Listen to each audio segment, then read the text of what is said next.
Bismillahirrahmanirrahim. Assalamualaikum warahmatullahi wabarakatuh. Alhamdulillahi hamdan katsiran thayyiban mubarakan fihi kama yuhibbu rabbuna wa yardah. Asyhadu an la ilaha illallah wal ma'budu haqqan wa asyhadu anna Muhammadan abduhu wa rasuluhu wal mab'usu sidqan. Allahumma salli ala Muhammad wa ala ali Muhammad kama sallaita ala Ibrahim wa ala ali Ibrahim innaka Hamidum Majid. Allahumma barik ala Muhammad wa ala ali Muhammad kama barakta ala Ibrahim wa ala ali Ibrahim innaka Hamidum Majid. Allahumma anfa'na bima 'allamtana wa 'allimna ma yanfa'una wa zidna ilma. Allahumma inna na'udzubika min 'ilmin la yanfa'u, min qalbin la yahsha'u, min nafsin la tashba'u, min da'watin la yusma'.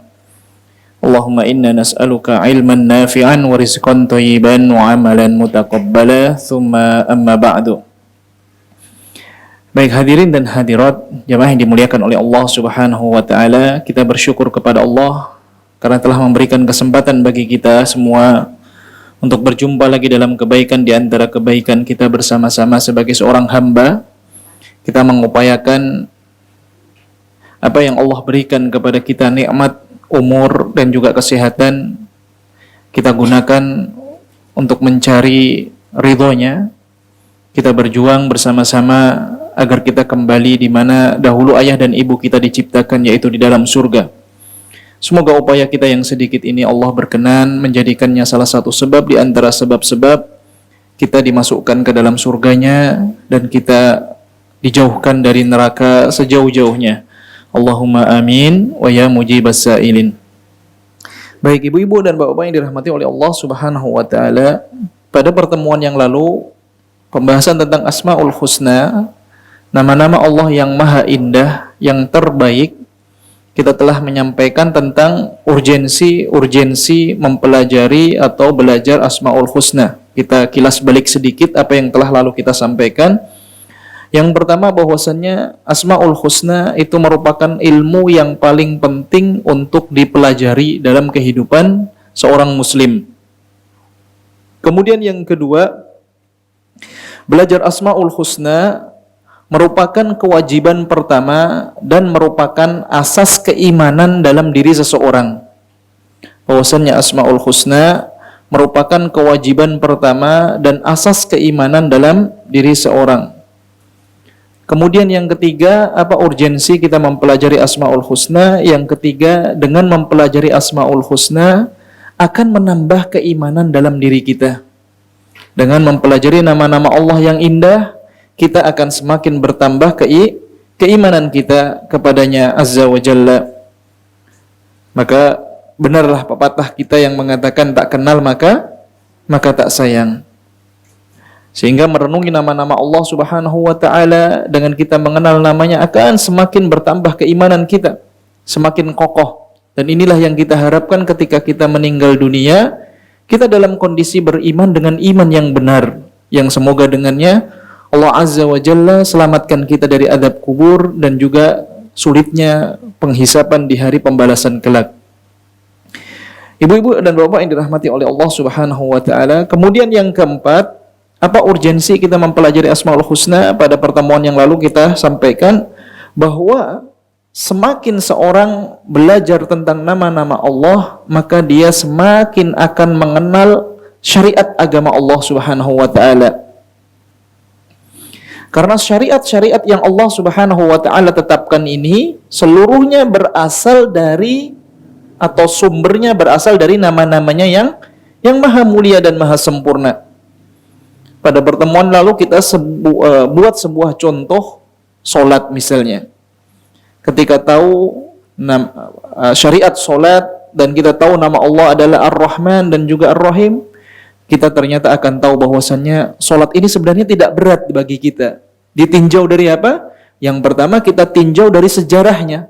Awal mula kita disyariatkan, diperintahkan 50 kali. Nah, ketika kita mengetahui nama Allah adalah Ar-Rahman, Ar-Rahim, ternyata kita ini yang hidupnya lemah, disuruh solat cuman 5 kali, tetapi ganjarannya seperti 50 kali.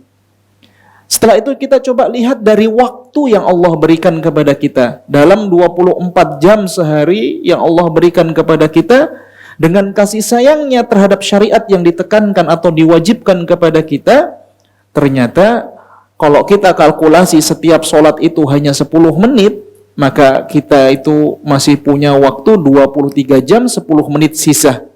Sehingga kalau ada orang lalai dan abai daripada sholat, ini tanda bahwasanya dia tidak mengenal Allah Subhanahu wa taala.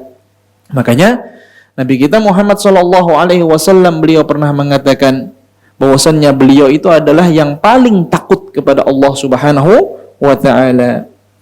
Kemudian yang kelima, kita juga telah sampaikan pada pertemuan yang lalu, ini sedikit murojaah apa yang kita telah pelajari, akan termotivasi untuk beribadah secara lahir maupun batin.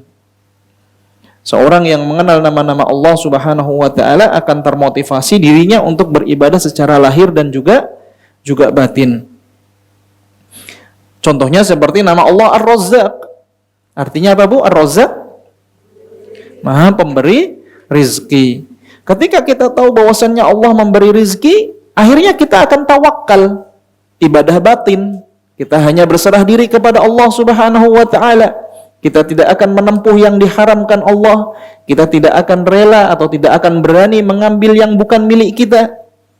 Karena kita tahu bahwasannya rizki kita ini sudah ditetapkan oleh Allah Subhanahu wa taala. Sehingga hal ini akan menjadikan kita semakin yakin kepada Allah Subhanahu wa taala. Sehingga fokus kita ini hanya sebagaimana yang Allah firmankan, "Wa ma khalaqtul jinna wal insa illa liya'budun." Sesungguhnya aku tidaklah menciptakan jin dan manusia kecuali hanya untuk beribadah kepadaku. Sehingga setiap aktivitas yang dia kerjakan hanya dalam rangka untuk mencari dan beribadah kepada Allah Subhanahu wa ta'ala. Kemudian yang keenam, membersihkan diri dari penyakit-penyakit hati dan akhlak yang tercela. Ini sudah kita sampaikan pada pertemuan yang lalu. Jadi seorang itu kalau akidahnya benar, tauhidnya benar, dia semakin mengenal Allah, akhlaknya ini akan semakin bagus, Bu. Kenapa? Karena dia tahu bahwasannya Allah begitu bagus, begitu baik kepada kita. Makanya Allah mengatakan di dalam Al-Quran apa? In ahsantum ahsantum li anfusikum. Kalau kalian berbuat baik, sejatinya kalian itu berbuat baik kepada diri kalian sendiri. Dan Allah juga mengatakan di dalam ayat yang lain, berbuatlah baik sebagaimana kami telah berbuat baik kepada kalian. Ini akan berdampak kepada diri kita. Budi pekerti kita akan jadi baik, mudah menolong orang lain, mudah membantu orang yang kesulitan, peka terhadap lingkungan, peka terhadap saudara sesama muslim. Ya. Kemudian yang ketujuh, apa urgensi kita mempelajari Asmaul Husna? Akan lebih tegar dalam menghadapi musibah. Ketika kita tahu nama-nama Allah Subhanahu wa taala yang begitu sempurna dan begitu indah, akan menjadikan kita semakin apa? Tegar dalam menghadapi musibah. Karena kita tahu keadaan manusia ini dalam kehidupan dunia fluktuatif ya. Kadang bahagia, kadang sengsara. Lebih sering apa? Sengsaranya. Yang bilang lebih sering sengsara barusan curhat itu barusan. Karena kehidupan seperti itu, kadang bahagia, kadang sengsara, kadang di atas, kadang di bawah, kadang nggak naik lagi malahan. Jemaah yang dimuliakan oleh Allah Subhanahu wa taala. Nah, ketika kita mengenal nama-nama Allah yang begitu indah, nama-nama Allah yang begitu sempurna, sehingga kita ketika tertimpa musibah itu yang kita harapkan apa, Bu?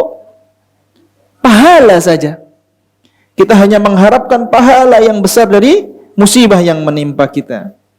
Kemudian yang kedelapan, akan menambah perasaan cinta dan pengagungan kita kepada Allah Subhanahu wa taala. Kata orang Jawa, witing trisno jalaran seko kulino. Cinta itu hadir karena adanya keterbiasaan.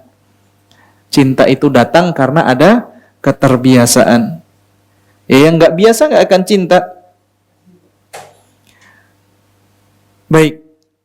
Kemudian yang kesembilan, ini berharga sekali, akan membantu kita untuk mentadabburi Al-Quran.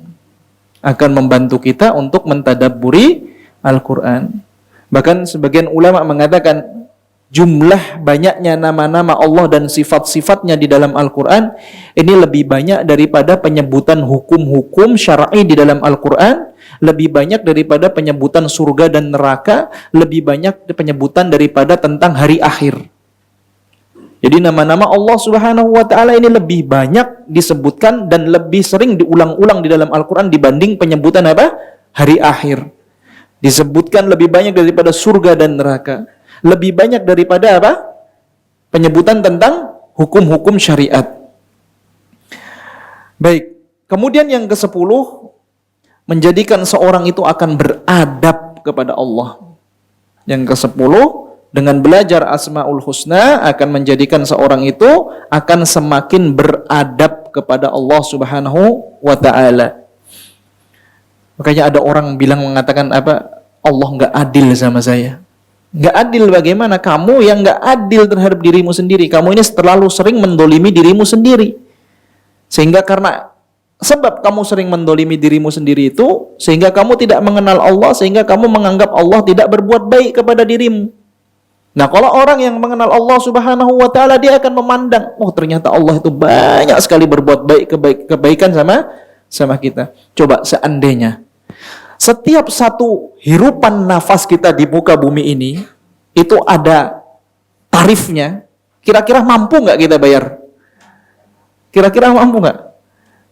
Baru ngitung jumlah nafas saja sudah bangkrut. Ya.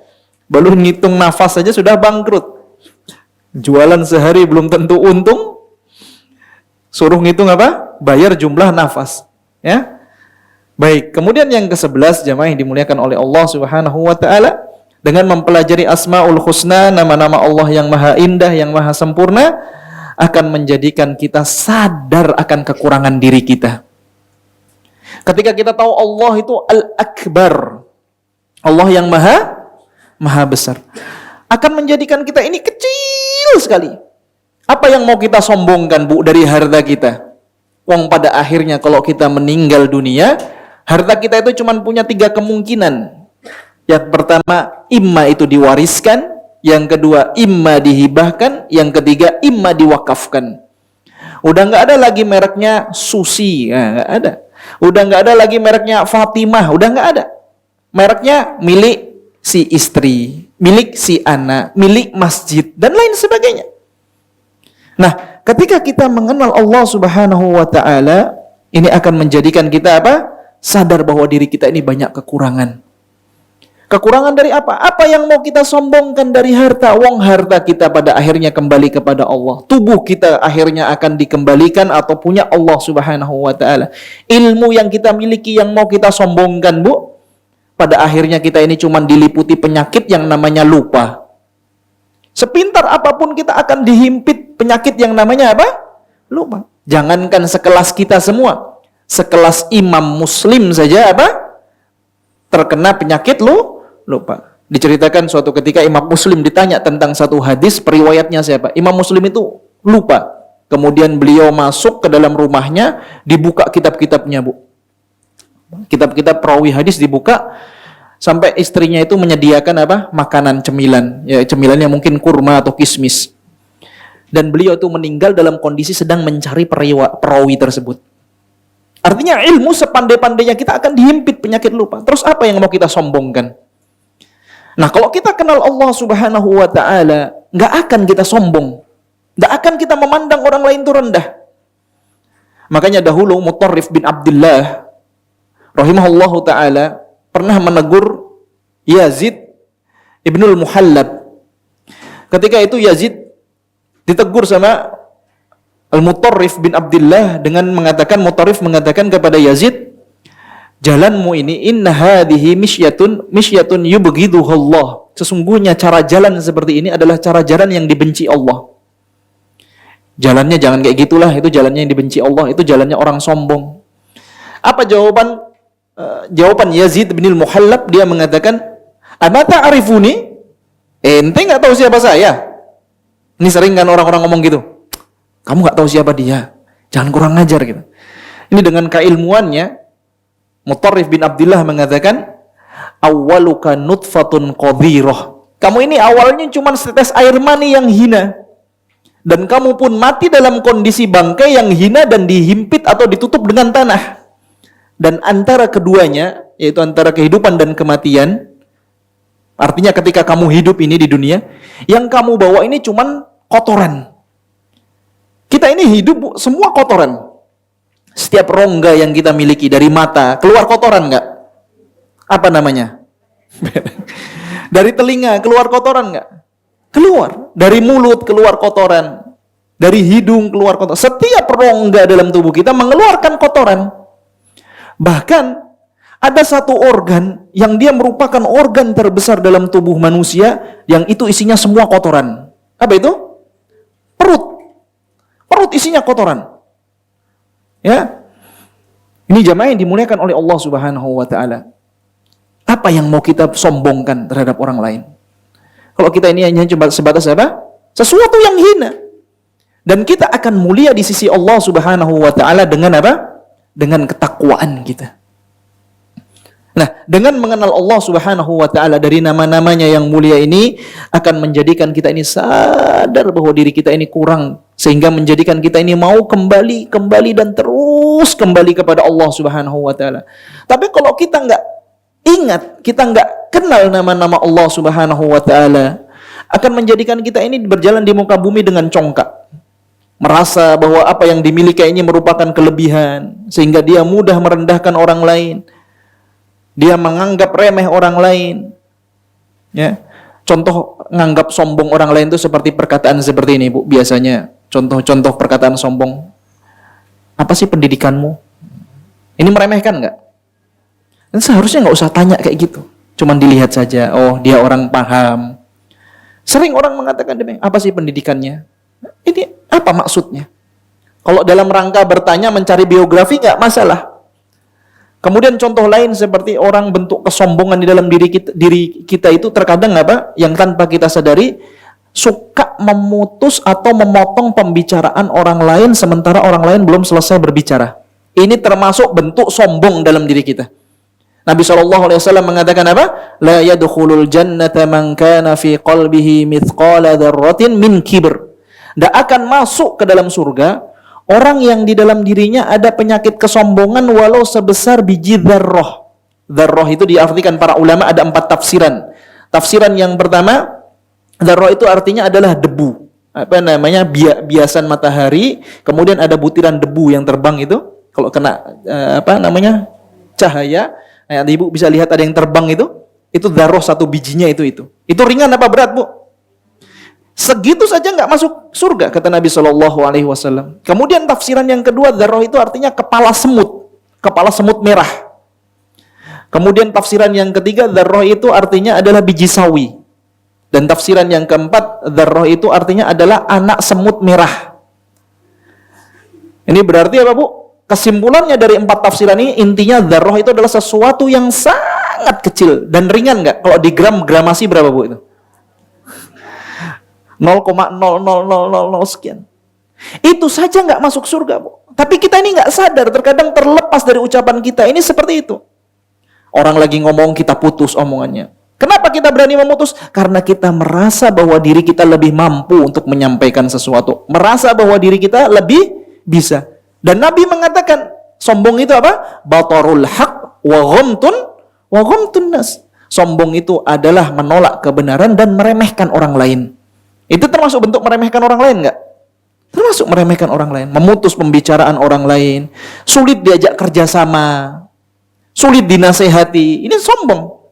Makanya zaman Nabi SAW ada seorang sahabat, qul biyaminik, makan pakai tangan kanan.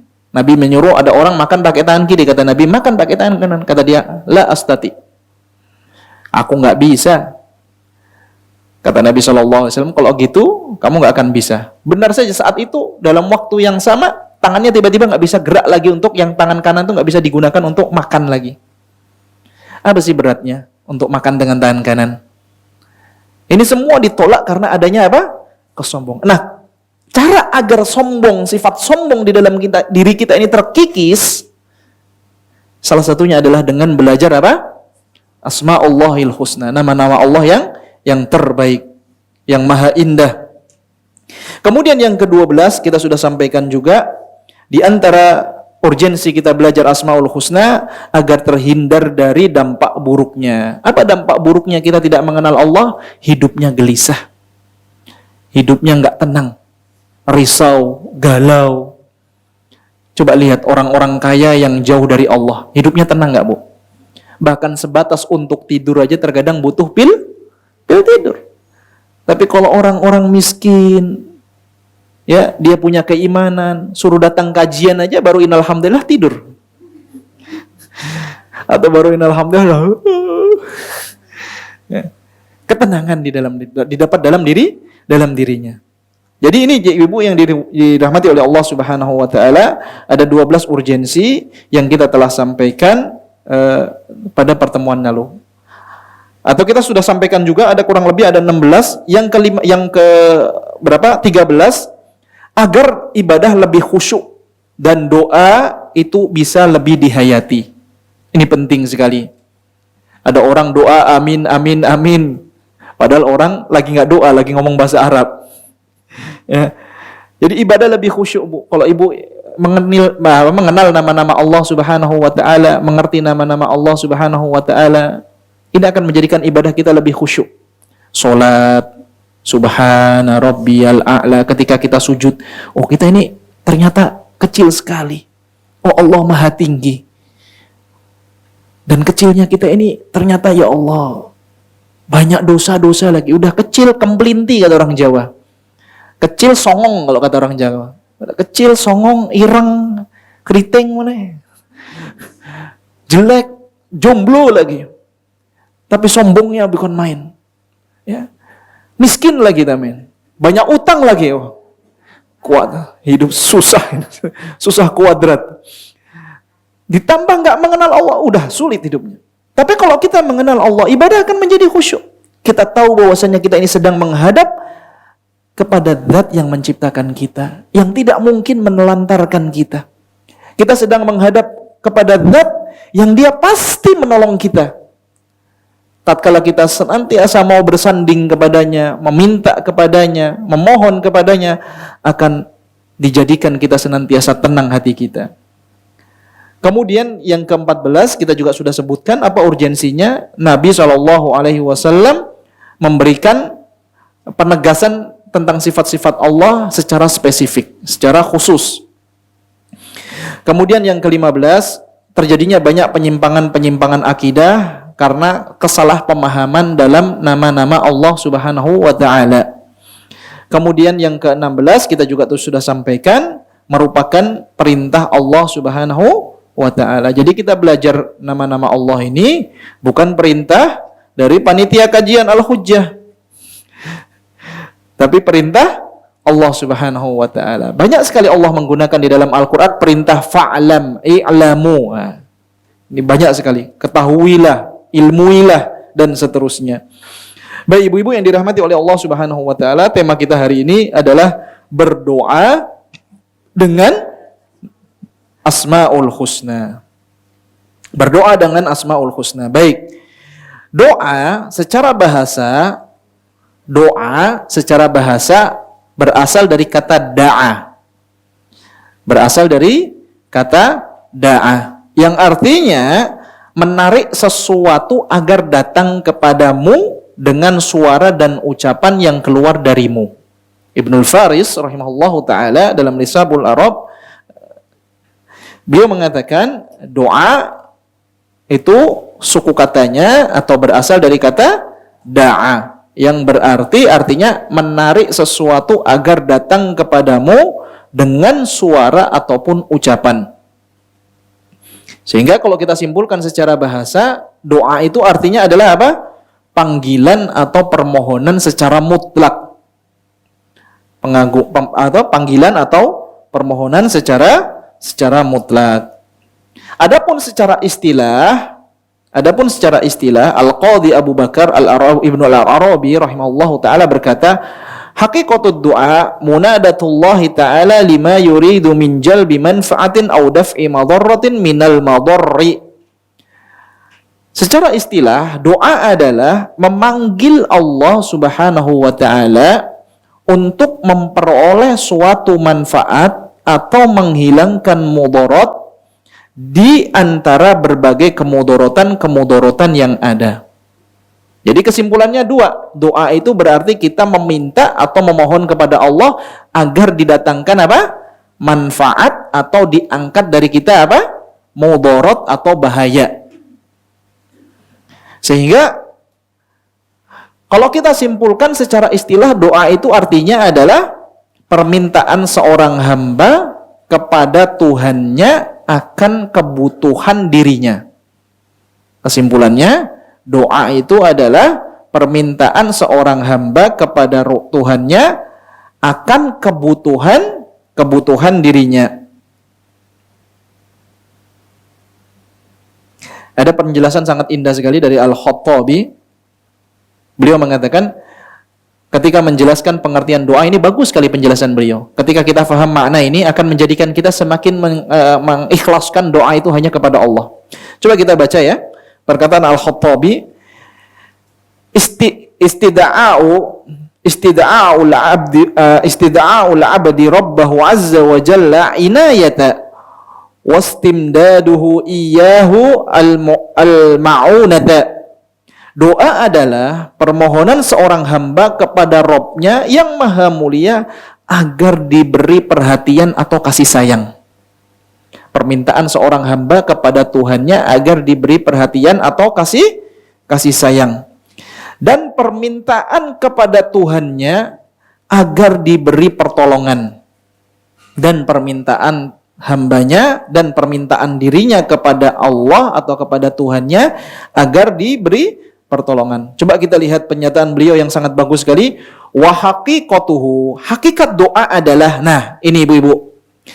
Sehingga kalau kita faham hakikat doa yang dijelaskan Al-Khattabi, kita doa ini akan benar-benar dengan cara yang dianjurkan.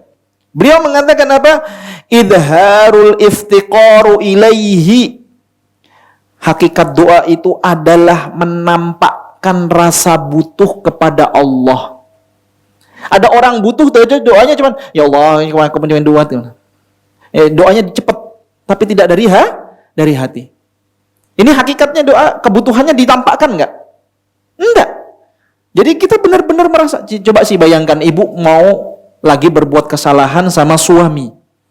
Ibu berantem sama suami, ibu berbuat salah. Dan ibu dibuka hatinya untuk minta maaf. Ketika sadar itu kesalahan ibu, bagaimana cara minta maafnya? Benar-benar enggak?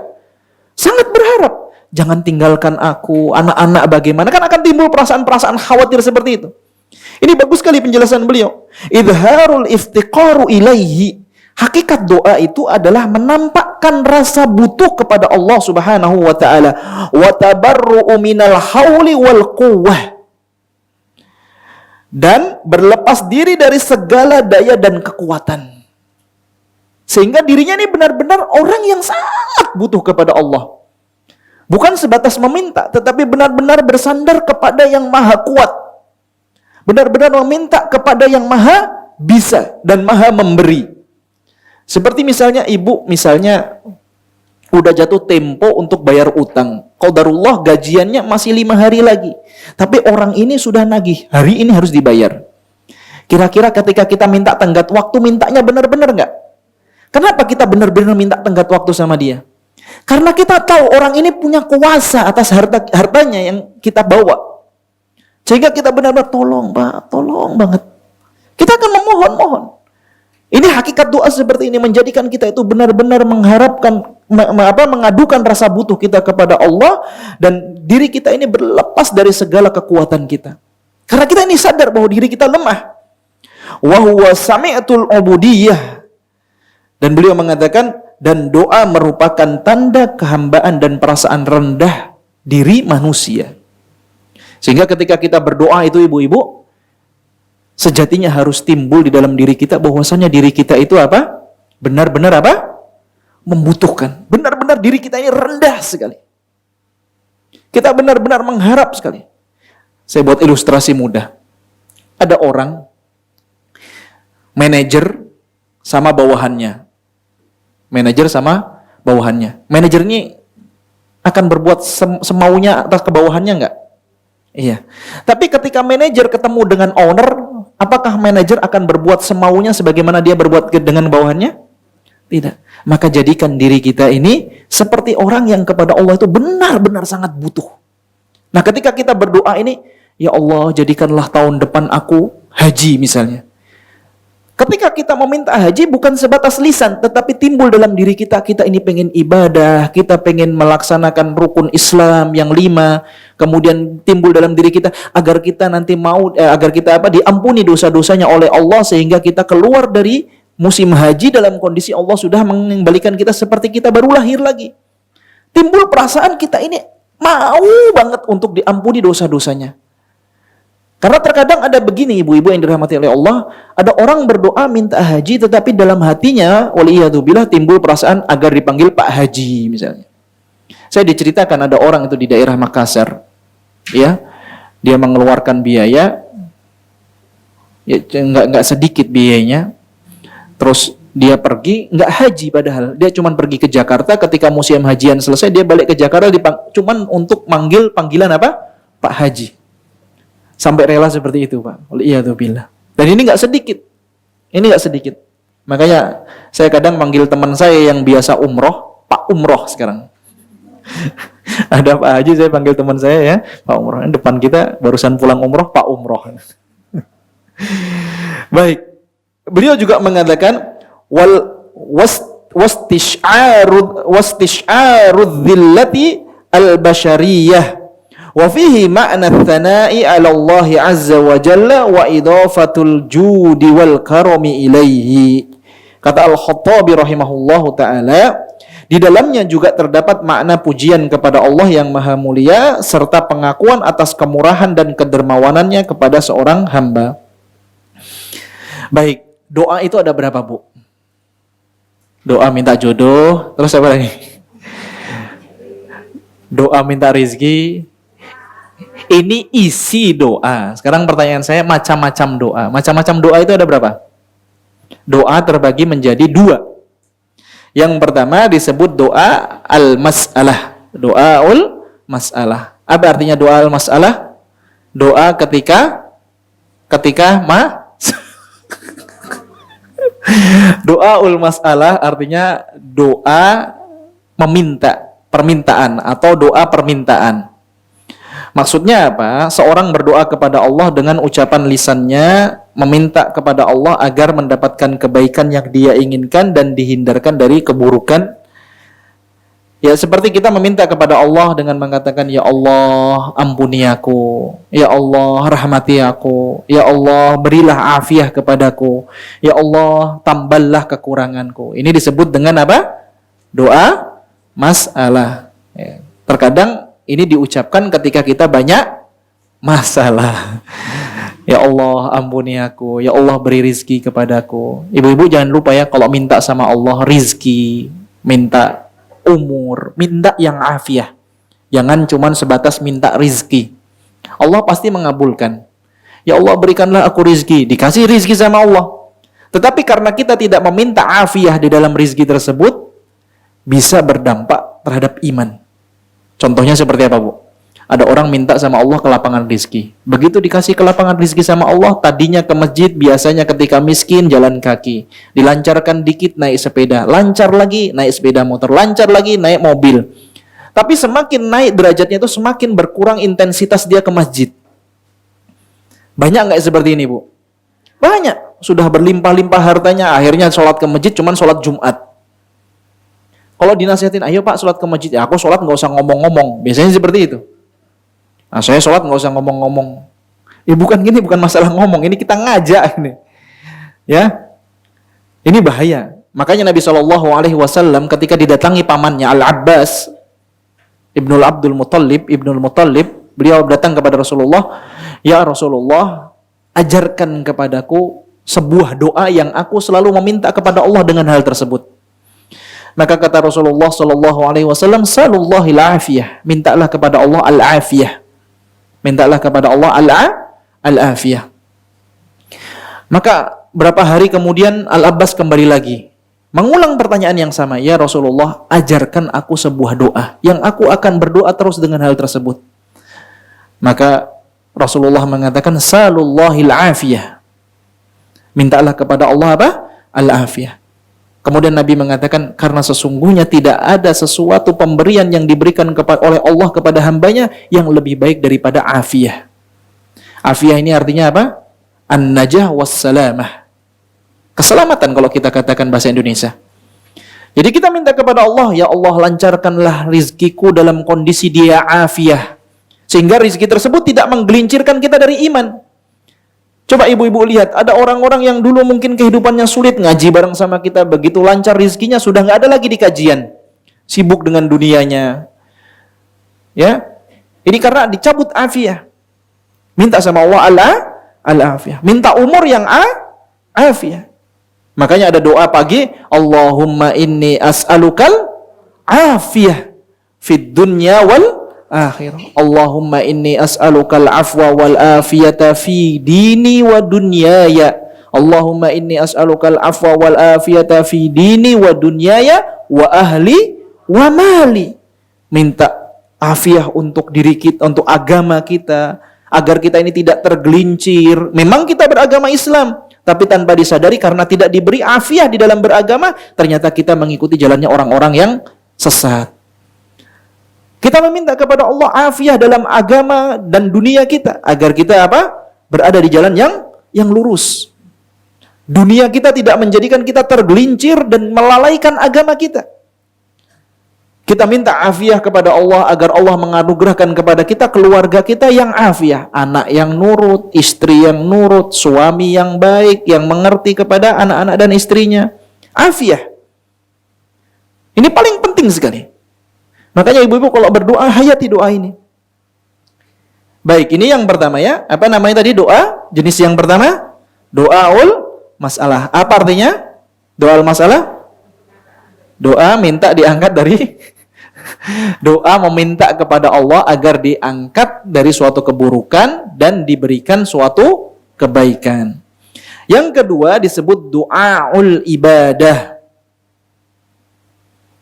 Apa doaul ibadah? Doa ibadah adalah doa dalam kondisi beribadah kepada Allah dengan apa yang disyariatkannya. Doa ibadah adalah doa dalam kondisi beribadah kepada Allah dengan apa yang disyariatkannya. Seperti contohnya sholat. Sholat itu disebut doa juga. Sholat disebut doa. Kemudian contohnya lagi seperti yang jenengan ini lagi ngapain ini? Lagi berdoa secara ibadah. Doaul ibadah. Ya. Jadi perbedaannya bahwa doa masalah itu meminta kepada Allah secara langsung, ya. Adapun doaul ibadah beribadah kepada Allah dengan sesuatu yang disyariatkan untuk mengharapkan pahalanya dan dijauhkan dari siksanya. Ini ibu-ibu yang dirahmati oleh Allah Subhanahu wa taala, perbedaan antara dua macam doa. Ada doa apa yang pertama? Doa masalah, dan yang kedua doa ibadah. Tema kita hari ini berdoa dengan Asmaul Husna. Asmaul Husna artinya apa? Nama-nama yang baik. Sudah benar enggak ini artinya? Hah? Sudah tepat belum? Nama-nama yang baik. Sudah benar belum? Yang terbaik. Karena itu sudah nggak ada lagi yang di atasnya. Yang terbaik. Jadi Allah memiliki nama Asmaul Husna. Al-Husna di situ artinya adalah yang terbaik. Jangan diartikan yang baik. Ya. Demikian juga ibu-ibu biasanya mengartikan firman Allah Subhanahu wa taala, biasanya orang-orang mengatakan wa qada rabbuka alla ta'budu illa iya wa bil walidaini ihsana, dan berbuatlah yang terbaik kepada orang tua, bukan yang baik saja. Ini penjelasan ini sering disampaikan dengan cara yang salah, sehingga dampaknya orang pun berbuat baik kepada orang tuanya bukan cara yang terbaik. Kalau kita sampaikan artinya ini, dan berbuat yang terbaiklah kepada orang tuamu. Artinya apa? Kalau kita bisa ngomong sama manajer kita, sama suami kita, sama teman kita dengan bahasa yang lembut, maka ketika berbicara kepada orang tua, gunakanlah bahasa yang paling lembut, yang terlembut. Makanya kalau bahasa Jawa itu ada bahasa Jawa ngoko, ya kan? Jawa itu kan ada tingkatan-tingkatannya. Nah, pilih yang itu. Seperti Ibrahim alaihissalam. Ketika bapaknya kafir, Ibrahim tetap mengatakan yang terbaik untuk ayahnya. Ibrahim nggak mengatakan pak, kayak gitu. Ibrahim mengatakan ya abati, bukan ya abi, tetapi mengatakan ya abati. Abati itu artinya adalah wahai ayahandaku. Kata para ulama pakar bahasa, abati itu artinya adalah bahasa Arab panggilan kepada orang tua dalam kondisi yang paling sopan dan paling lembut. Ini padahal bapaknya apa, Bu? Gembong berhala. Dia mengatakan ya abati. Diulang lagi ya abati, ya abati. Bahkan sampai Ibrahim alaihissalam diancam bapaknya, kalau kamu nggak berhenti dakwah seperti ini terus, la arjumannak, tak rajam kowe. Tapi Ibrahim mengatakan, masih menjawab ya abati, wahai ayahandaku. Makanya ibu-ibu yang dirahmati oleh Allah, tidak heran kalau ibu-ibu baca di dalam Al-Quran, sering sekali Allah itu memerintahkan Nabi kita Muhammad SAW untuk mengikuti ajarannya Ibrahim. Sering. Wattabi' millata Ibrahim hanifa. Sering diulang Allah, ikutilah ajaran Ibrahim. Ajaran Ibrahim ini sering diulang-ulang di dalam Al-Quran, diperintahkan kita mengikuti ajarannya Ibrahim alaihissalam. Dan disebutkan sifatnya, millata Ibrahim hanifa. Hanifa itu artinya bengkok atau condong. Artinya dia condong kemana? Condong kepada sisi tauhid.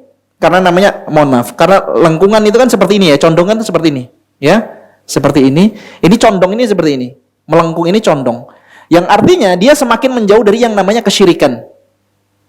Mohon maaf, mungkin seperti kita katakan orang yang kakinya O, satu dengan yang lainnya kan saling berjauhan. Ini maksudnya hanif itu seperti, tapi sering diartikan hanif di situ artinya apa? Lurus. Ya, itu juga bisa diartikan benar, maksudnya lurus di atas tauhid. Tetapi kalau hanif kita tarik ke dalam bahasa Arab, hanif itu artinya adalah apa? Condong. Condong kemana? Condong kepada tauhid dan menjauhi kesyirikan. Jadi seperti kutub.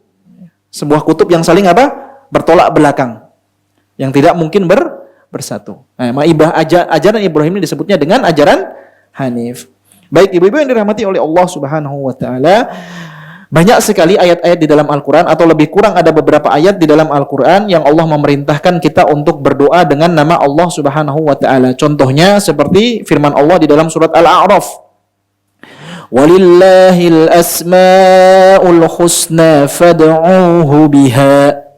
Dan sesungguhnya Allah itu memiliki nama-nama yang terindah, maka berdoalah dengan nama-nama tersebut. Kalau kita nggak tahu nama-nama Allah, gimana kita caranya berdoa, Bu? Gimana caranya kita berdoa? Makanya ini penting kita belajar Asmaul Husna.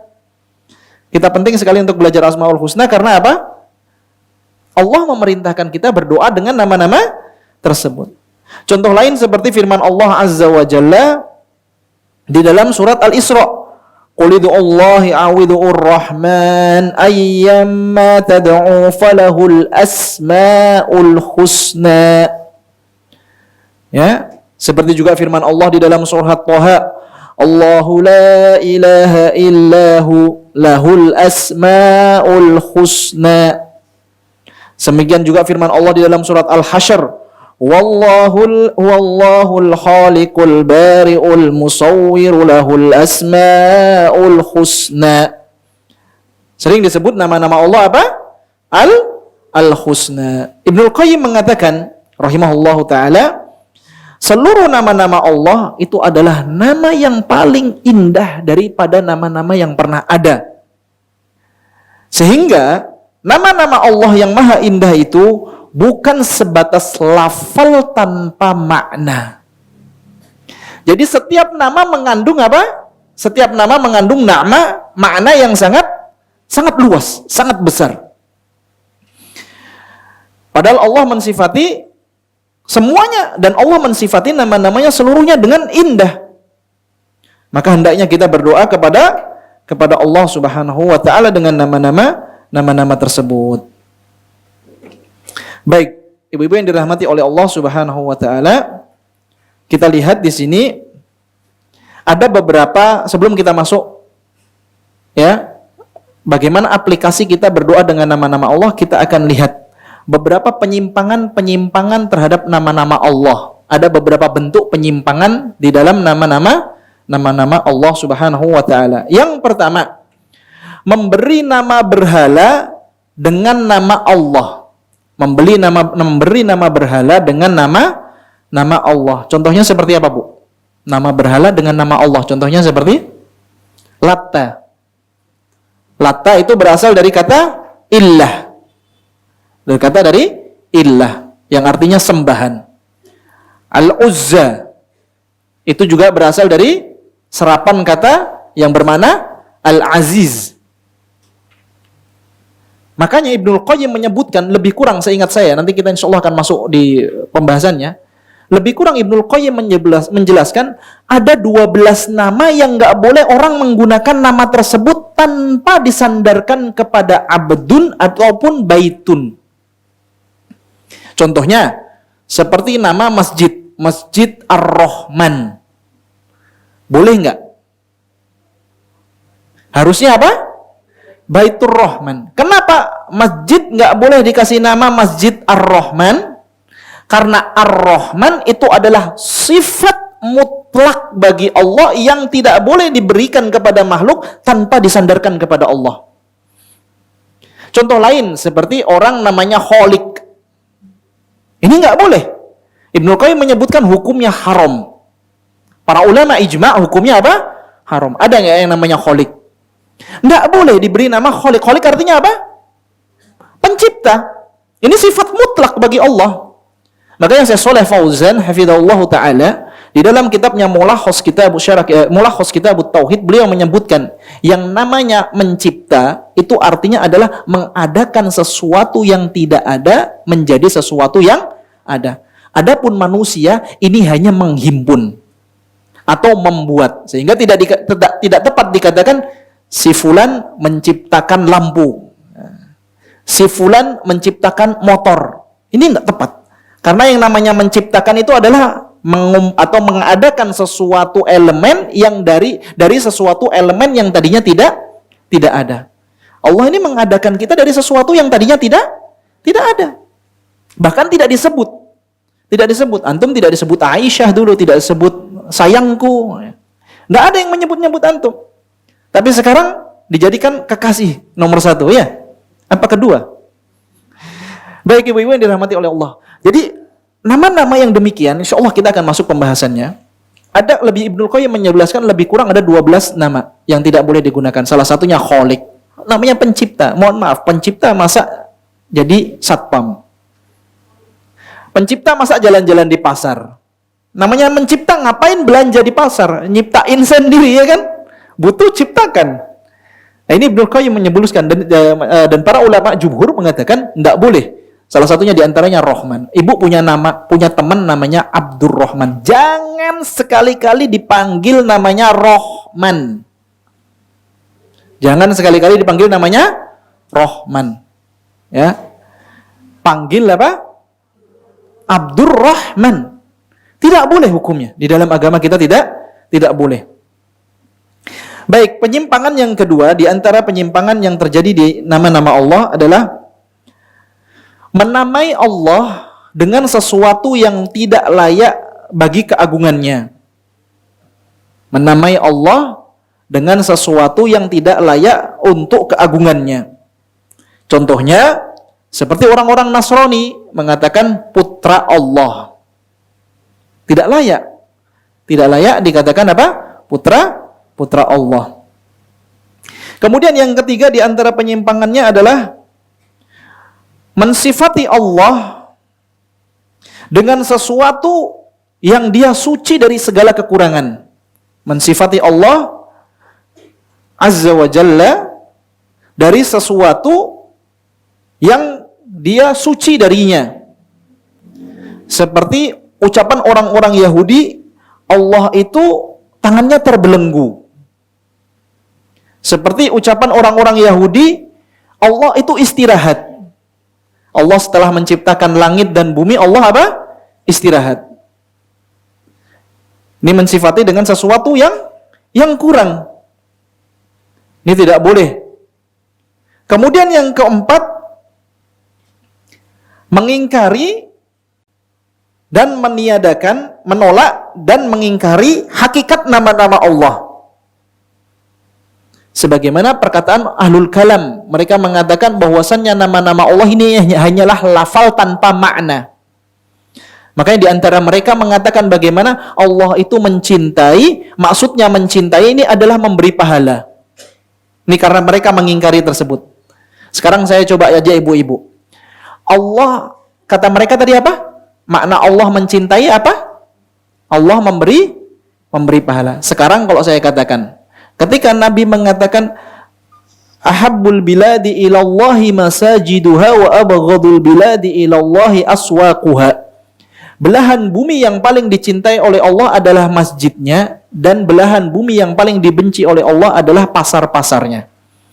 Pertanyaan saya, ketika Nabi mengatakan belahan bumi yang paling dicintai oleh Allah adalah masjidnya, apakah Allah memberi pahala kepada masjid? Siapa yang diberi pahala? Orang yang berbuat amal soleh sehingga penafsiran ini nggak tepat, sama sekali batil. Karena mereka menolak nama-nama Allah dan sifat-sifatnya, bahwasanya Allah mencintai itu maknanya adalah Allah memberi pahala. Ya, ibu-ibu yang dirahmati oleh Allah Subhanahu wa taala. Kemudian yang kelima, di antara penyimpangan-penyimpangan nama Allah Subhanahu wa taala atau penyelewengan-penyelewengan di antara nama-nama Allah, menyerupakan sifat-sifat Allah dengan sifat makhluk. Menyerupakan sifat-sifat Allah dengan sifat makhluk. Contohnya seperti apa, Bu? Sifat Allah sama dengan sifat makhluk. Kata mereka contohnya seperti apa?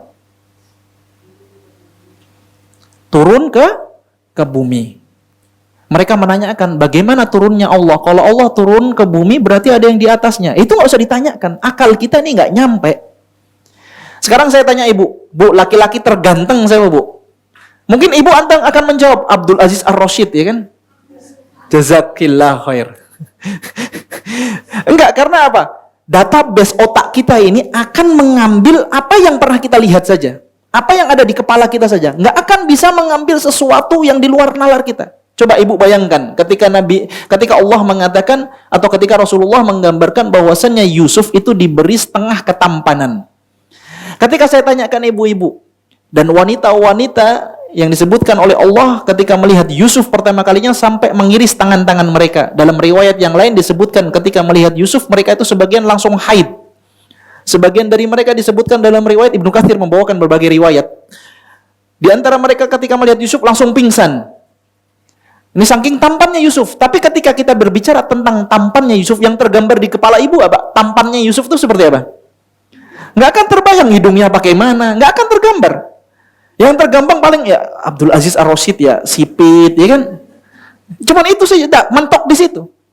Atau paling mentok ya suamiku dulu mudanya kekar, gagah. Ya, paling mentok di situ saja. Database kepala kita itu hanya akan sampai di situ otak kita.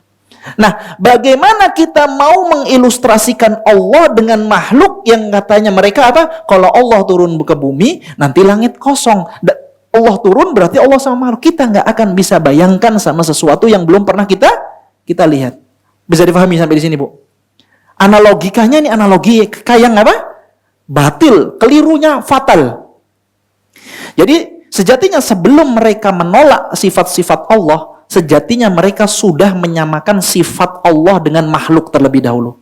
Jadi kata mereka, Allah itu nggak turun ke bumi. Kalau turunnya begini, itu berarti sejatinya mereka secara tidak langsung sudah menolak sifat Allah. Bisa dipahami sampai sini ya? Nggak apa-apa mikir sithik. Baik ibu-ibu yang dirahmati oleh Allah Subhanahu wa taala. Coba kita lihat di sini beliau penulis hafizahullah taala, beliau mengatakan walillahil asma'ul qauluhu ta'ala, firman Allah, walillahil asma'ul husna fad'uuhu biha, dan Allah itu memiliki nama-nama yang terindah, maka berdoalah dengan nama-nama tersebut. Wa du'a'u biha yatanawalu du'aul mas'alah wa du'a'ul tsana. Doa yang dimaksud di dalam ayat itu mencakup doa masalah dan doa tsana, atau doa pujian atau doa ibadah.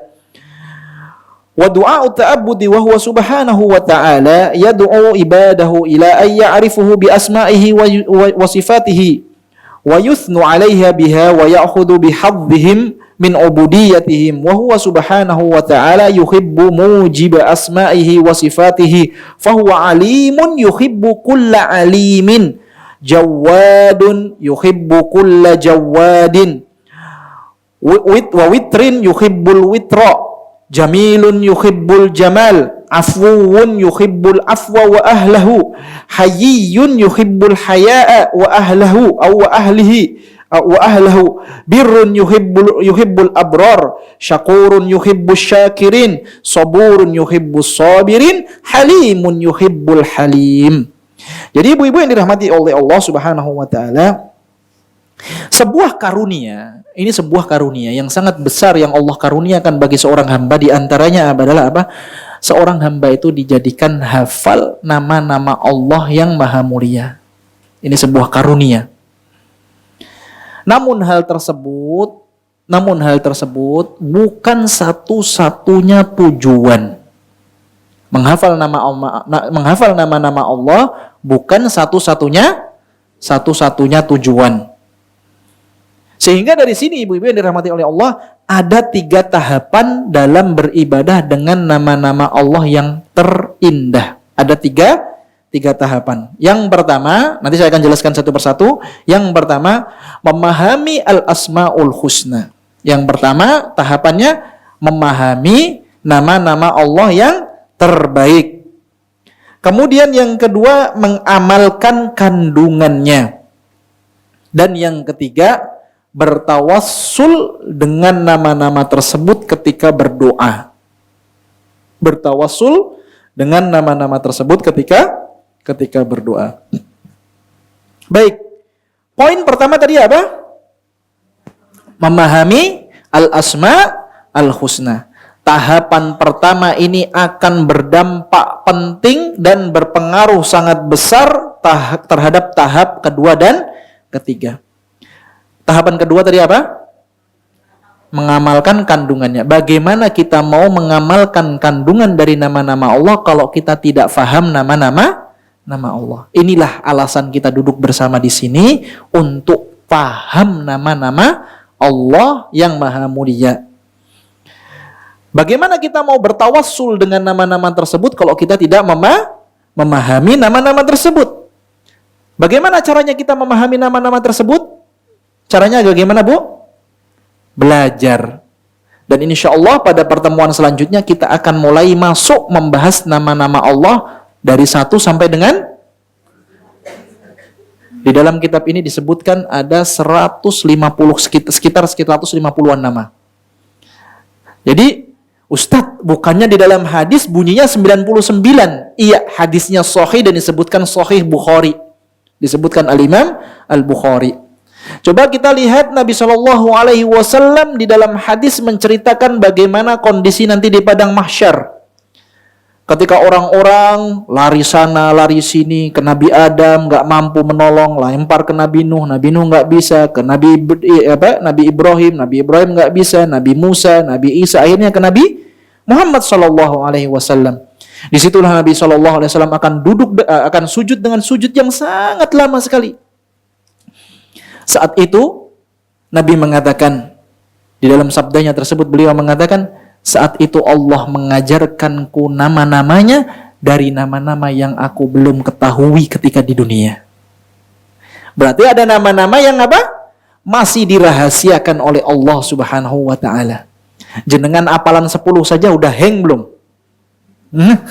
Maka kita meminta kepada Allah agar Allah Azza wa Jalla menjadikan kita termasuk orang-orang yang diberi taufik untuk mengenal nama-nama Allah yang maha indah ini, dan semoga kita dimasukkan ke dalam surga disebabkan kita mengenal dan mengamalkan nama-namanya yang maha indah ini. InsyaAllah pertemuan selanjutnya kita akan mulai masuk di antara nama-nama Allah Subhanahu wa taala. Sudah berapa pertemuan kita sekarang? Lebih kurang 3 pertemuan muqaddimah. Baru 3, Bu. Sudah 3 pertemuan. Saya dulu waktu di Salatiga, muqaddimahnya, walaupun nggak selesai, qadarullah saya harus hijrah ke Jakarta ketika di Salatiga dulu. Muqaddimahnya sampai 10 pertemuan. Jadi jenengan ini pinter-pinter. Waktunya disingkat sekali. Baik, ibu-ibu yang dirahmati oleh Allah Subhanahu wa taala. Kemudian yang kedua, mengamalkan kandungannya. Coba kita lihat di sini beliau mengatakan kandungannya. Apa kata beliau?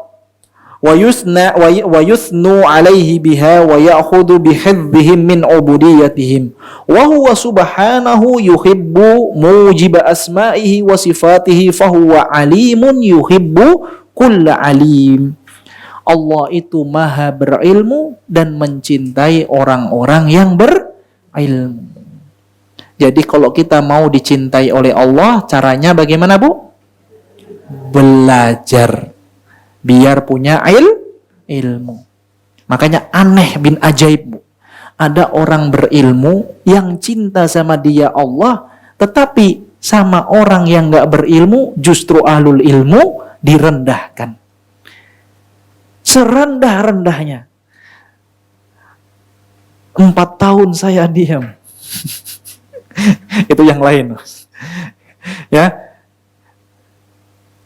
Subhanallah, ini menakjubkan sekali ya. Di antara adab-adab penuntut ilmu, Syekh Shalih bin Hamad Al-Utsaimin hafizahullah taala, beliau membuat kitab yang judulnya adalah Ta'dhimul Ilm atau memuliakan ilmu. Ini kitab sangat bagus. Beliau menyebutkan tentang, di muqaddimah beliau mengatakan man la yukrimul ilm la yukrimuhul ilm. Siapa yang tidak memuliakan ilmu, selama-lamanya ilmu enggak akan pernah memuliakan dirinya. Dan di antara sebab-sebab orang itu enggak memuliakan ilmu, dari 20 atau beberapa poin yang beliau sebutkan, di antara sebab orang ilmu itu tidak bermanfaat dan tidak memberi manfaat kepada dirinya, sehingga tidak memberikan kemuliaan kepada dirinya, adalah salah satunya dia tidak memuliakan ahlul ilmi. Tidak mengerti kedudukan ahlul ilmi. Bahkan dijelaskan para ulama, sesungguhnya ahlul ilmu itu adalah bapak bagi kita. Bapak apa maksudnya? Ayah bagi rohani kita. Kita punya bapak yang dia bapak sebagai bapak jasmani, yaitu bapak kita. Binti siapa, antum binti siapa, bin siapa, itu bapak kita. Tetapi adapun ayah rohani kita, ini adalah apa? Ahlul ilmi. Allah berfirman di dalam Al-Quran, ketika menyebutkan tentang Nabi SAW, kata Allah apa dalam Al-Quran? Ya, sebagian riwayat mengatakan dalam riwayat cara baca Quran disebutkan di situ wa huwa abaukum. Nabi itu adalah bapak-bapak kalian. Sehingga bapak di situ maksudnya adalah apa? Bapak dalam sisi ilmu. Dan Nabi mengatakan innal anbiya la yurithu dinar wala dirham walakinnal anbiya yurithul ilm. Sesungguhnya para nabi itu tidak meninggalkan, tidak mewariskan, tidak meninggalkan kepada umatnya itu dirham dan juga dinar. Tetapi yang ditinggalkan itu adalah ilmu. Jadi kita harus mengerti, kalau kita mau dicintai oleh Allah, salah satunya adalah kita harus menjadi orang yang berilmu. Dan orang berilmu itu salah satunya harus dia beradab. Orang berilmu salah satunya harus dia beradab. Saya menakjubkan, Masya Allah ya, sebagian ahlul ilmi atau sebagian santri, dia itu sama gurunya tuh hormat sekali. Hormat sekali. Sampai ketika namanya walaupun gurunya tersebut berbuat keburukan, terkadang dia itu enggan sekali menyebutkan keburukan gurunya. Kenapa? Karena dia sadar dia masih mendapat kebaikan yang lebih dibanding melihat keburukan yang satu itu. Salah satu contohnya adalah siapa? Al-Imam Bukhari rahimahullah ta'ala. Imam Bukhari itu di akhir hayatnya, Bu, difitnah.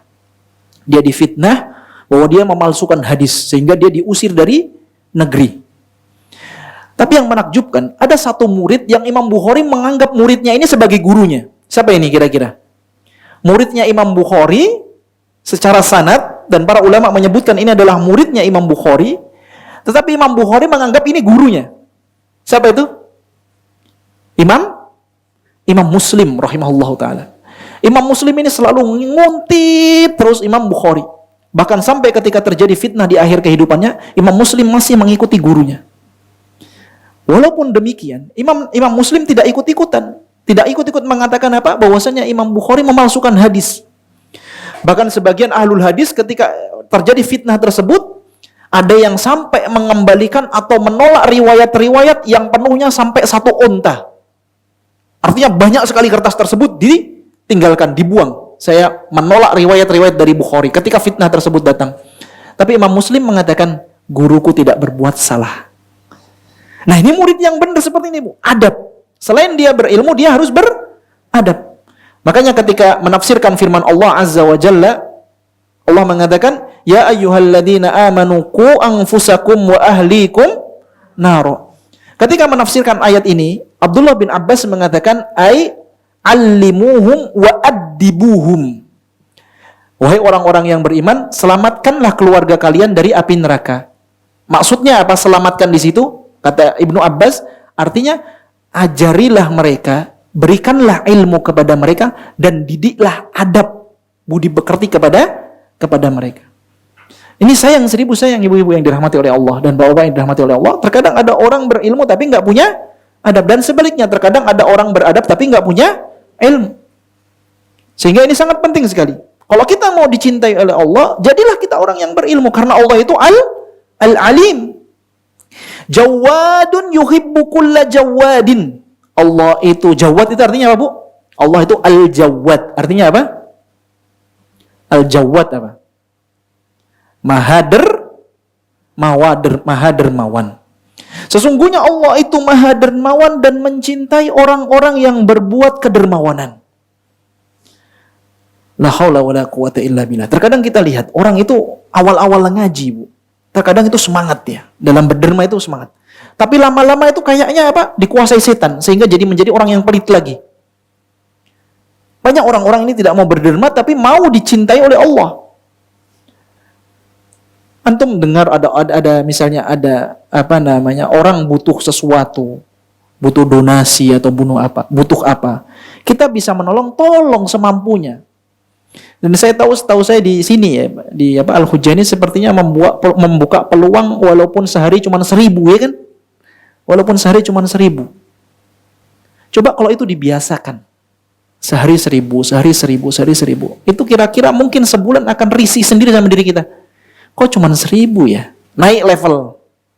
Dan Nabi mengatakan, wa habbul a'mali ilallahi adwamuha wa in qalla. Amalan yang paling dicintai oleh Allah adalah yang kontinu walaupun sithik. Walaupun sedikit. Sedikit tapi kontinu itu lebih baik. Mana bekas-bekas pendidikan Ramadan kita 2 bulan yang lalu? Mana bekas pendidikan kita? Setelah Ramadan, mana bekas sholat tarawih kita? Masih adakah sholat malam? Mana bekas-bekas puasanya? Masih adakah kita masih menahan lisan? Masih adakah tangan kita berderma? Setiap ada kota infak atau ada sesuatu yang membutuhkan kita hanya assalamualaikum kaifahal. Kota infak lewat itu mangap, Bu. Sampai kiamat mangap terus, Bu. Itu artinya apa? Dia butuh terus dimasukin. Allah mencintai orang-orang yang berderma. Ya. Ada kisah nih, sedikit cerita. Ada orang berkecukupan hartanya. Kemudian satu sisi lain ada orang yang sedang ditimpa masalah. Dia datang kepada saya, Ustadz, saya minta tolong, kiranya ada yang bisa membantu meringankan beban saya. Saya datang kepada orang tersebut, hartanya sangat banyak. Saya sampaikan, Pak, apakah antum berkenan membantu saudara kita sama muslim? Kita hanya sebagai wasilah ya. Apakah Bapak berkenan sekian membantu semampunya aja? Jawabannya, afwan Ustadz, bulan ini saya lagi banyak kebutuhan. Lalu dikiranya orang yang dibantu juga nggak punya kebutuhan. Bantu walaupun sebatas afwan Ustadz, ini mungkin cuma 50.000. Mungkin kebutuhan dia 1 juta. Dibantu 50.000, berkurang nggak? Paling minimalnya itu. Kalau nggak ada, memang ibu nggak ada. Paling minimalnya doakan. Jangan mengeluh. Iki jaluk-jaluk, ini minta-minta terus. Dikit-dikit donasi. Mampu beri, nggak mampu nggak usah komentar. Karena Allah mencintai orang-orang yang jawad. Yang apa? Dermawan. Witrun yuhibbul witr. Allah itu ganjil dan mencintai sesuatu yang ganjil. Ganjil. Jadi mau punya anak berapa? Ganjil apa genap? Sak ngasihi Allah ya. Sepemberiannya Allah saja. Jamilun yuhibbul jamal. Allah itu maha indah dan mencintai keindahan. Jadi ibu-ibu, kalau ibu dilapangkan rezekinya oleh Allah, saya didatangi teman saya. Dulu dia orang, mohon maaf ya, dulu dia orang kesulitan, Bu. Orangnya sulit. Sekarang dengan izin Allah, dia diberi kelapangan Allah dengan menjadi manajer salah satu BUMN. Ustadz, saya mau beli pakaian harganya kok 1 juta. Saya bilang, antum dikasih rezeki sama Allah, beli yang mahal. Jadi jangan beli yang murah-murah terus. Karena Nabi mengatakan, innallaha yuhibbu idza an'ama abadahu ayyura atharu ni'matahu. Allah itu suka kalau Allah memberi nikmat kepada hambanya, hamba tersebut menampakkan nikmat tersebut. Misalnya ibu diberi kelapangan rezeki sama Allah, ibu lihat ada merek cadar tertentu yang mereknya mahal, di Arab kan ada ya mereknya. Kalau ada uangnya dan kira-kira sudah ada kelebihan, beli. Tapi ya sekali-kali ibu pakai yang bagus, sekali-kali pakai yang biasa. Tetapi ketika pakai yang biasa, jangan merasa rendahan. Saya ada teman, dia kerja di salah satu perusahaan, dia sekarang direktur utamanya. Dia cerita sama saya, Ustadz, boleh nggak saya ganti mobil lagi? Padahal dia barusan beli mobil, kemarin tuh Panas Jobo Jero. Tahu ya? Mobil yang mereknya Panas Jobo Jero. Panas luar dalam kalau bahasa Indonesianya. Baru beberapa bulan dia kan naik posisi, datang saya, Ustadz, boleh nggak saya ganti mobil lagi? Antum ada uangnya nggak? Ada Ustadz. Kenapa antum ganti, saya tanya. Gini Ustadz, jadi yang ini memang cerita, mungkin ibu-ibu lebih paham, karena ibu-ibu orang Kelapa Gading, insya Allah lebih paham. Ini orang cerita. Jadi gini Ustadz, kalau saya pakai mobil merek ini dan walaupun terbaru, walaupun dia baru, tapi merek tertentu, ketika kita ketemu klien terkadang dianggap remeh, sehingga target-target kita ini tidak terpenuhi. Makanya kalau terkadang kita harus memakai baju mewah, bertemu kalangan orang-orang mewah, ya silahkan. Dan ini disebutkan Ibnu Utsaimin rahimahullah ta'ala. Tetapi jangan sampai ketika Anda ketemu orang miskin, bajunya mewah. Sakit hati orang miskin. Antum mengundang makan, cuman makan pecel, tetapi baju antum mereknya tertentu yang harganya 25 juta. Kira-kira orang miskin lihatin baju apa jadi makan? Ini kapan dijemurnya ini? Jemur hilang ya. Jadi Ibnu Utsaimin rahimahullah ta'ala menyebutkan, di antara bentuk daripada kita menampakkan nikmat yang Allah berikan adalah terkadang kita memakai pakaian yang bagus, terkadang memakai pakaian kondisional. Nah ini sebagai bentuk kita menampilkan atau mengaplikasikan bahwasanya Allah itu jamil, yuhibbul jamal. Allah itu maha indah dan mencintai keindahan. Ustadz, Allah mencintai keindahan. Keindahan bagi saya itu warna-warni, kerudung abang, kelambi kuning, celana hijau. Udah kayak lampu merah berjalan jenengan, Bu. Ya enggak kayak gitu. Ya. Jangan juga pakai baju yang menarik kaum laki-laki. Pakai baju bagus. Paling yang mengerti kalangan akhwat saja. Bagi laki-laki, ibu mau pakai cadar yang harganya 500.000, cuman nikopnya saja, yang cadarnya saja. Ada yang harganya 500.000 kan? Itu saja ada. Yang tahu paling kalangan ibu-ibu. Bapak-bapak mana? Luweh. Orang urusan. Ya. Tapi intinya kita berpenampilan yang bagus. Dan terkadang kita juga berpenampilan sederhana. Karena kata Nabi SAW, al-badadatu minal iman. Sikap sederhana itu adalah bagian dari keimanan.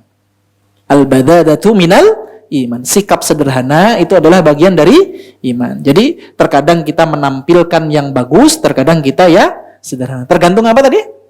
Tergantung kondisi. Ketemuan RT pakai baju mahal-mahal. Ngopo? Buat apa? Kemudian beliau mengatakan, afuwun yuhibbul afwa wa ahlihi. Allah itu maha pemaaf dan mencintai orang-orang yang memaafkan. Kalau suami salah, lurus maaf atau sana sini dulu? Sana sini, akhirnya suami pula yang minta maaf, ya. Ibu-ibu, kita belajar ini kajian kan khusus ibu-ibu ya. Bapak senang nih, alhamdulillah akhirnya keserang juga. Ini Nabi mengatakan bahwasannya apa?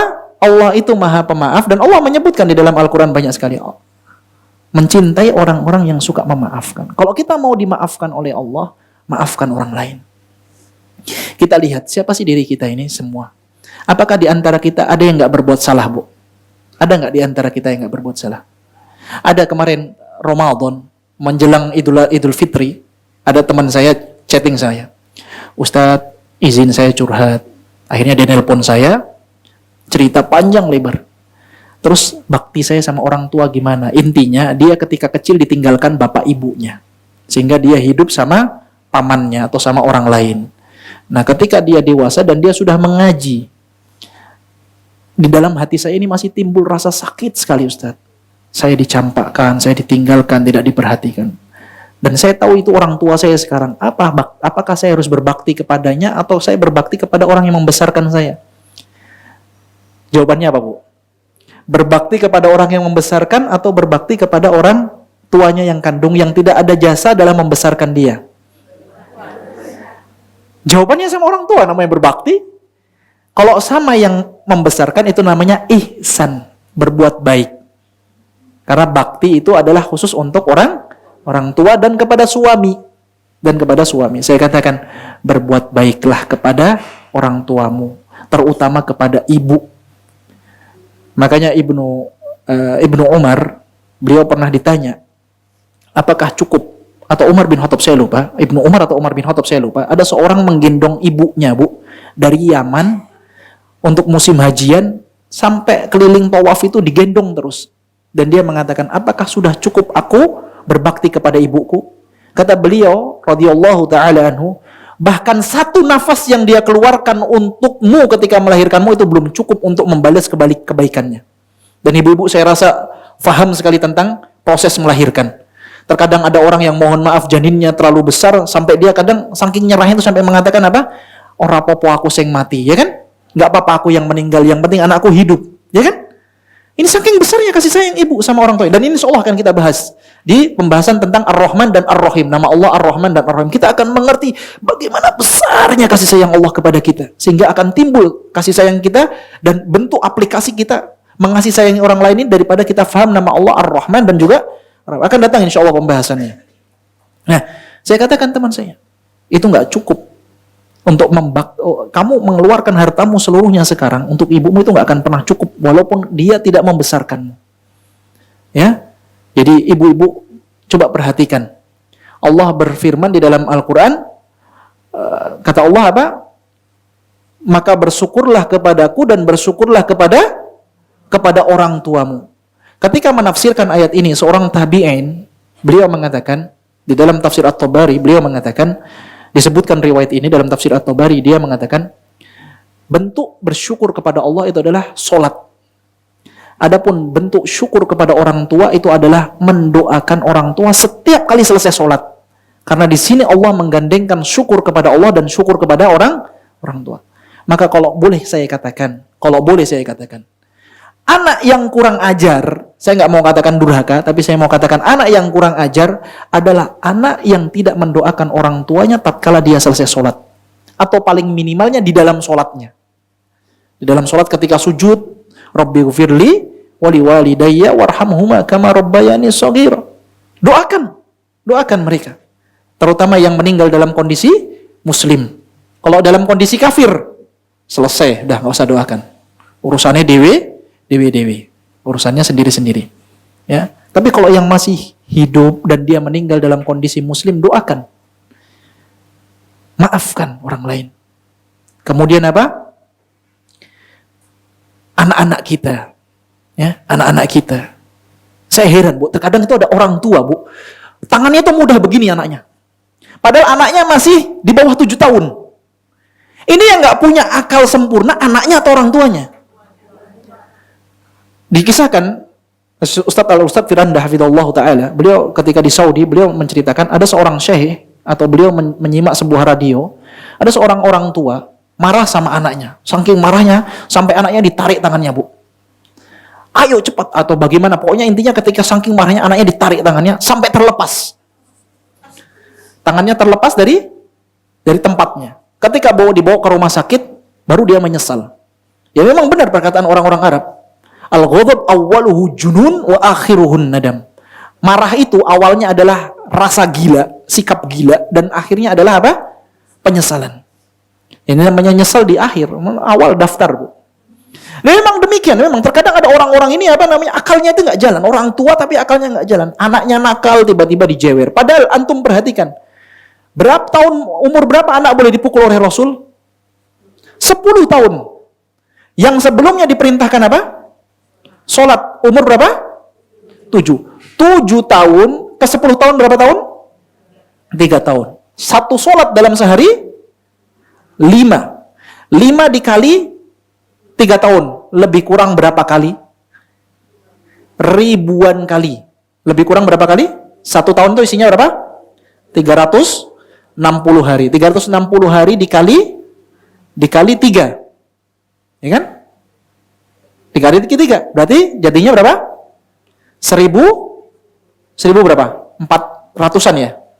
Ya sekitar 1000 sekian. Itu saja baru boleh dipukul dan itu dalam perkara wajib. Terkadang ada orang tua, anaknya cuma disuruh nak mandi. Nggak mau anaknya, langsung dikampleng. Plak. Ini yang nggak ada akalnya orang tuanya atau anaknya. Maafkan anak-anak kita. Berlapang dada. Bahkan Allah mengatakan di dalam Al-Quran, wasari'u ila maghfiratin min rabbikum wa jannatin arduhas samawati wal ard uiddat lil muttaqin. Disediakan untuk siapa? Sifatnya disebutkan ayat selanjutnya. Alladzina yunfiquna fis sarra'i wad dharra. Yaitu orang-orang yang menyedekahkan hartanya di kala lapang ataupun di kala sempit. Wal kadhiminal ghaidh, dan menahan amarahnya tatkala dia mampu meluapkan amarahnya. Kita marah, ibu marah sama saya, bisa dia lampiaskan? Nggak berani, Ustadz tuh. Tapi sama anak, kan mampu kita emosi. Nah, tatkala kita mampu menahan itu, kitalah termasuk orang-orang yang disebutkan dalam ayat itu. Mampu melampiaskan amarah, tetapi dia memilih untuk memendam. Surga disiapkan untuk mereka. Coba silahkan buka surat Ali Imran ayat berapa saya lupa. Wasari'u ila 133 dan 134 berarti ya. Allah menyebutkan wasari'u ila maghfiratin min rabbikum wa jannatin 'arduhas samawati wal. Perhatikan ayat ini menakjubkan. Dan bersegeralah menuju ampunan Allah yang arduha wa jannatin arduha, yang surganya itu arduha as-samawat. Ard itu artinya adalah luasnya, bentangannya. Ini Allah sedang menyebutkan luasnya. Allah belum menyebutkan lebarnya. Baru disebutkan apa? Luasnya, belum lebar. Berarti luas harusnya luas kali lebar kan? Panjang kali lebar. Ard itu artinya apa? Dibentangkan. Bentang itu baru panjang. Tapi belum disebutkan apa? Lebarnya. Disediakan bagi siapa? Uiddat lil muttaqin, yang disediakan bagi orang-orang yang bertakwa. Yang bagaimana sifat mereka? Alladzina yunfiquna fis sarra, yang mereka itu bersedekah, menginfakkan hartanya di kala lapang maupun di kala sempit. Wal kadhiminal ghaidh, mampu menahan amarahnya tatkala dia mampu melampiaskan amarahnya. Wal afina anin nas, dan mau memaafkan manusia yang lain. Maafkan orang lain. Maafkan. Kesalahan kita ini sama Allah banyak sekali, Bu. Banyak sekali kesalahan kita sama Allah. Kalau kita mau dengan kesalahan kita yang banyak ini dimaafkan Allah, maka berusaha memaafkan manusia. Akan datang insya Allah pembahasannya ketika kita membahas nama-nama Allah Al-Afu. Ya, maafkan orang lain. Berat nggak? Apa yang menjadikan berat? Ego kita terlalu tinggi. Rasa sombong kita terlalu tinggi.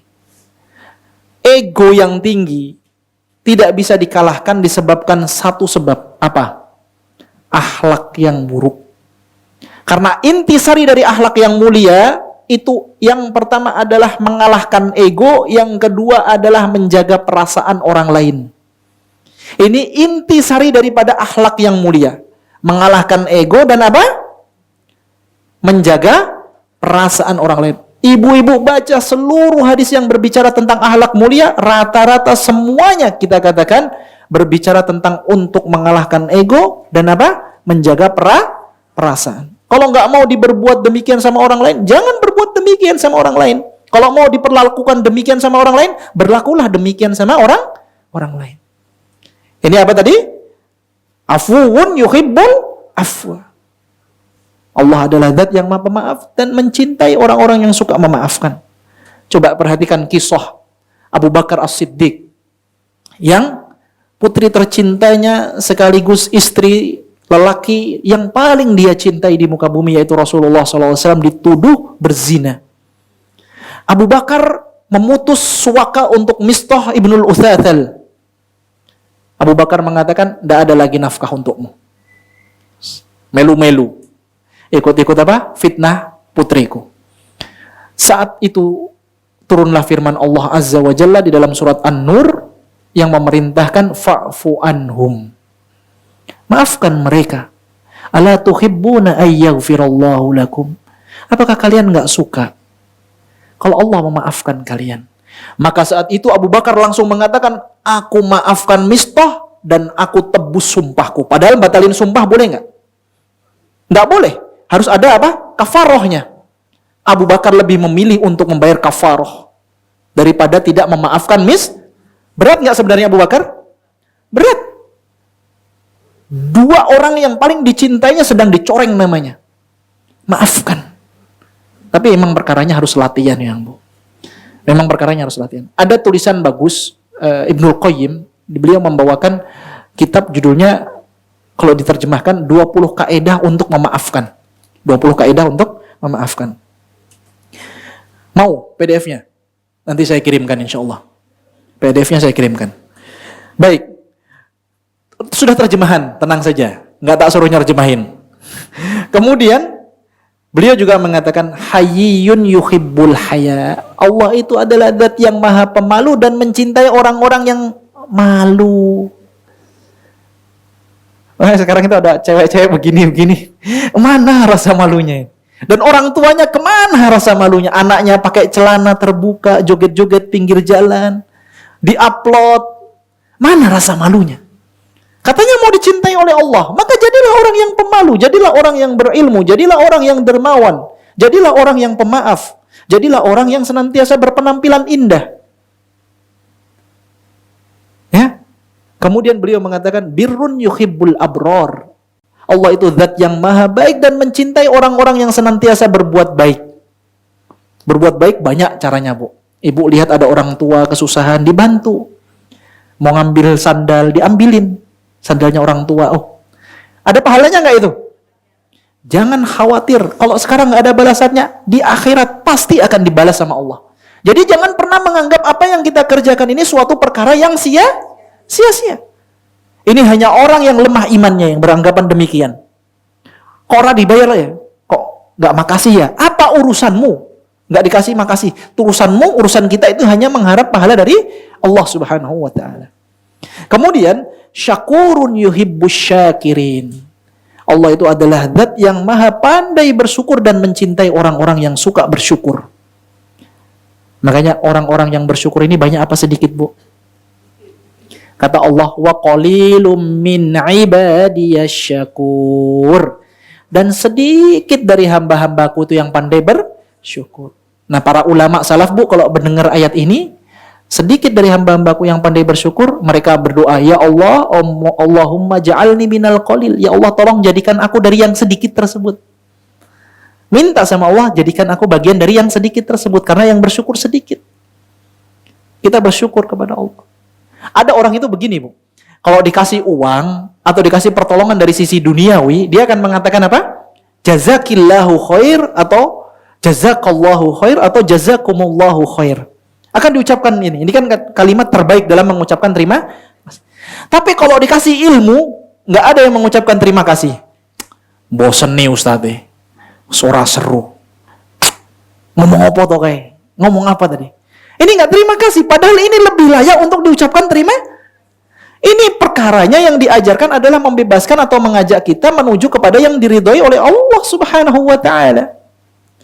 Maka harus kita pandai bersyukur. Ya, maka tadi kita singgung kembali ke atas tadi, kalau kita berilmu, kita juga harus beradab. Saburun yuhibbus sabirin. Allah itu maha penyabar dan menyintai orang-orang yang, coba, siapa yang lebih sabar daripada Allah? Tatkala dia difitnah bahwasannya dia itu punya anak, padahal dia nggak punya anak. Ibu aja tak tuduh, bu, itu anaknya jenengannya. Padahal ibu belum nikah. Kira-kira gimana perasaannya? Marah. Allah adalah zat yang tidak menikah, tidak punya orang tua, tetapi sama mereka dituduh punya anak. Tetapi Allah itu masih sabar. Orang yang mengatakan demikian tiba-tiba dihukum nggak? Enggak, masih dikasih kesempatan. Masih diberi kesempatan. Terkadang Allah memberinya hidayah, terkadang Allah menunjukkan ini loh yang benar seperti ini. Cuman karena kesombongannya saja dia nggak mau menerima. Siapa yang lebih sabar daripada Allah Subhanahu wa taala tatkala difitnah demikian dan demikian. Difitnah bahwasannya para malaikat itu adalah putri-putrinya Allah oleh orang-orang Quraisy. Difitnah bahwasannya Uzair adalah putranya Allah oleh orang-orang Yahudi. Fitnah-fitnah banyak. Ya. Disekutukan Allah Subhanahu wa taala yang menciptakan, tapi dia malah meminta kepada selain Allah Subhanahu wa taala. Tapi Allah Subhanahu wa taala masih memberi kesempatan. Maha baik Allah Subhanahu wa taala. Maka berusaha kita menjadi orang-orang yang halimun yuhibbul halim. Allah itu adalah zat yang maha lembut dan mencintai kelembutan. Ibu-ibu jadi orang yang lembut ya. Jangan jadi orang yang kasar, lembut. Caranya biar jadi wanita yang lembut bagaimana? Salah satu caranya adalah dengan mudah memaafkan. Mudah memaafkan. Kemudian keluar dari lisannya adalah tutur kata yang baik. Tutur kata yang baik. Jadi ini tahapan yang kedua adalah mengamalkan kandungan dari nama-nama Allah. Bagaimana kandungan-kandungannya? Insya Allah ada pembahasannya khusus nanti. Kita akan bahas nama Allah, kemudian Ar-Rabb, Ar-Rahman, Ar-Rahim, dan seterusnya. Kemudian yang ketiga, bertawassul ketika berdoa dengannya. Nah, tawassul itu artinya apa? Kita menjadikan wasilah. Tawassul itu dari kata wasilah, wasola yasilu, tawassul. Tawassul, menjadikan nama-nama Allah sebagai wasilah. Kira-kira pantas mboten kalau ada orang berdoa, ya syadidul iqab arzuqni, wahai yang siksanya maha pedih, berikanlah aku rizki. Tidak pantas nggak? Tidak pantas. Artinya apa? Bertawasul dengan nama-nama tersebut. Ketika kita meminta sesuatu, kita berdoa sesuai nama yang kita minta. Kita minta kepada Allah yang maha memberi rizki, maka kita panggil ya Razzaq. Kita minta kepada Allah yang maha kaya, minta ya Ghani. Minta kepada Allah yang maha indah, ya Jamil. Jamil, nama Allah Al-Jamil ini diperselisihkan para ulama. Apakah ini termasuk dari nama Allah atau bukan? Tapi ini nanti ada pembahasannya khusus insyaallah ta'ala. Ini sudah jam 11 lebih. Apa yang disampaikan mudah-mudahan bermanfaat insyaallah ya. Minggu depan atau bulan depan kita berjumpa lagi. Kita masuk kepada pembahasan nama-nama Allah Subhanahu wa ta'ala. Dari nama yang pertama kali kita akan bahas adalah nama Allah, yaitu Allah. Nama Allah, Allah. Mudah-mudahan apa yang disampaikan menjadi ilmu yang bermanfaat. Ada yang mau bertanya? Nggak ada. Sudah jam 11. Wayai masak ya. Ya udah, nggak usah tanya aja. Yang penting faham yang disampaikan ya. Barakallahu fikum. Ini sampai berjumpa lagi. Mudah-mudahan Allah panjangkan umurnya semua. Semoga diistiqomahkan dalam kebaikan. Dan semoga yang paling penting diwafatkan dalam kondisi beriman dan dalam kondisi Islam. Allahumma amin wa ya mujibas salim. Wa sallallahu wasallama ala nabiyyina Muhammadin. Kita tutup dengan membaca kafaratul majlis. Subhanakallahumma wa bihamdika asyhadu an la ilaha illa an astaghfiruka wa atubu ilaik. Tsumma assalamu alaikum warahmatullahi wabarakatuh. Dukung Al-Hujjah untuk punya tempat dakwah.